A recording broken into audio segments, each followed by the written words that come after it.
Bonjour à tous et bienvenue pour cette vidéo de la newsletter de Tilsit. Cette semaine, c'est la sidra de Vayetse dans laquelle nous allons suivre les épisodes de la vie de Yaakov qui s'enfuit de chez ses parents puisque la semaine dernière il avait subtilisé la bénédiction à Esav et il s'enfuit donc sur la recommandation de sa maman et il va aller chercher une épouse enfin pas forcément l'objectif premier, là il s'agit de s'enfuir d'abord.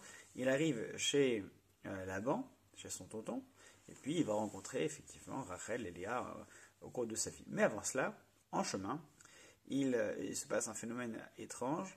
Alors qu'il est en train de marcher, d'un coup il voit que le soleil, soit il perd le notion de temps, en tout cas le soleil se couche et puis il s'arrête à un endroit soudainement dans lequel il va faire un rêve étrange. Le rêve qui va être connu, qui va donner naissance d'ailleurs à une grande production artistique, notamment la chaîne de Jacob, qui va inspirer beaucoup d'artistes. Mais quoi qu'il en soit, passé le rêve lui-même, il se réveille et il se dit mais c'est incroyable, cet endroit est incroyable, si j'avais su, j'aurais fait autrement, etc. Et il nomme cet endroit Beth El, la maison de Dieu. Lorsqu'on regarde le verset dans lequel on décrit ce qui se passe, on dit qu'effectivement, Vayelen Sham ki ba Shemesh, il s'était couché là-bas parce que le soleil s'était couché, était venu, comme si le soleil lui était tombé dessus, donc en fait la nuit était tombée dessus sans qu'il s'en rende compte. Et ensuite, il prit des pierres de l'endroit et il les plaça sous sa tête. Sauf que dans le texte, c'est Mera Ashotav, sous ses têtes. Pas sous sa tête, mais sous ses têtes. Et a priori, Yaakov n'était pas une hydre, donc pas de chance qu'il y ait plusieurs têtes à la place de la sienne. Donc on se posait la question, pourquoi est-ce qu'on nous parle de plusieurs têtes? On a un indice du côté du commentateur Rabbeinu Avram Ibn Ezra, célèbre poète et commentateur du reste de l'époque médiévale en Espagne.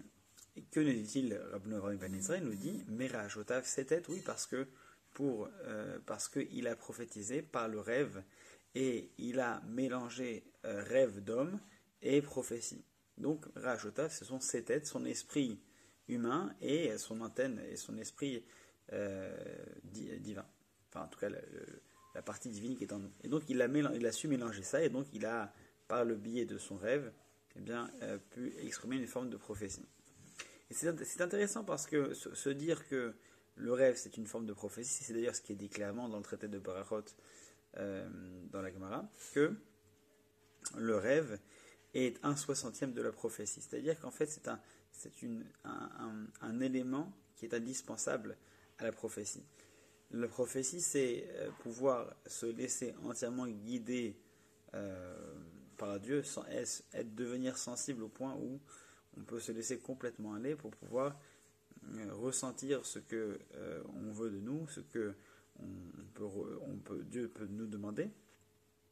Et d'ailleurs, une grande partie des prophètes n'avaient leur vision, leur prophétie que par vision, que par allusion, que par symbole, etc. Et donc, il faut, pour pouvoir comprendre, percevoir d'abord, les comprendre, les décrypter, ces visions, ces messages, il faut effectivement avoir une grande part d'imagination et il faut être capable de se laisser aller au rêve, à divaguer. Il faut savoir lâcher prise, il faut savoir pouvoir compter sur son subconscient et laisser son esprit continuer à traiter nos angoisses de la vie. Le rêve, c'est un petit peu ça. Le rêve, c'est le moment où l'esprit prend le dessus et se permet de se balader pour réécrire, recomprendre, analyser, développer les informations qu'on a au cours de notre vie. Donc c'est cette importance capitale d'être capable de se laisser aller complètement au rêve, à l'imagination, laisser son esprit se balader. Et c'est une condition préalable pour pouvoir être véhicule d'une prophétie. Parce qu'une personne qui ne laisse pas, qui est toujours dans le contrôle, qui ne laisse pas les choses se faire et appréhender le monde tel qu'il est plutôt que tel qu'on veut qu'il le soit, c'est une personne qui ne pourra ni percevoir, ni comprendre les messages qui pourtant lui seront envoyés comme à nous tous.